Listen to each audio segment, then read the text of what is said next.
Plato, The Socratic Dialogues, Middle Period. Volume 2. Phaedrus, Cratylus, Parmenides. Translated by Benjamin Jowett. Read by David Rintoul as Socrates and cast. Phaedrus. Socrates and the young, love-struck Phaedrus go for a walk outside the walls of Athens, and, under a plane tree by the banks of the Ilissus, talk about love, erotic and Platonic love.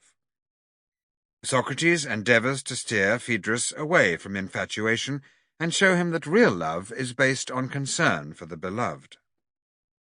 My dear Phaedrus, whence come you, and whither are you going? I come from Lysias, the son of Cephalus, and I'm going to take a walk outside the wall, for I've been sitting with him the whole morning, and our common friend Acumenus tells me that it is much more refreshing to walk in the open air than to be shut up in a cloister. There he is right.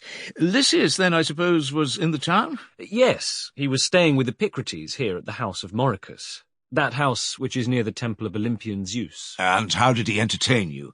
Can I be wrong in supposing that Lysias gave you a feast of discourse? You shall hear, if you can spare time to accompany me. And should I not deem the conversation of you and Lysias a thing of higher import, as I may say in the words of Pindar, than any business? Will you go on? And will you go on with the narration?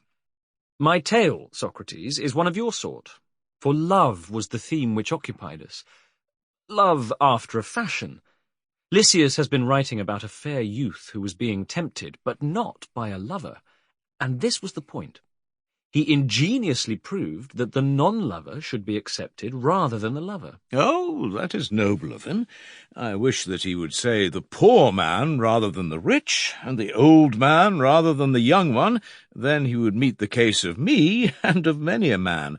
His words would be quite refreshing, and he would be a public benefactor. For me, I do so long to hear his speech that if you walk all the way to Megara, and when you have reached the wall come back, as Herodotus recommends, without going in, I will keep you company. What do you mean, my good Socrates? How can you imagine that my unpractised memory can do justice to an elaborate work, which the greatest rhetorician of the age spent a long time in composing? Indeed, I cannot. I would give a great deal if I could.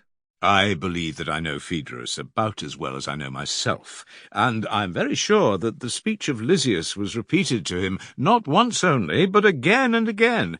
He insisted on hearing it many times over, and Lysias was very willing to gratify him. At last, when nothing else would do, he got hold of the book and looked. Sample complete. Ready to continue?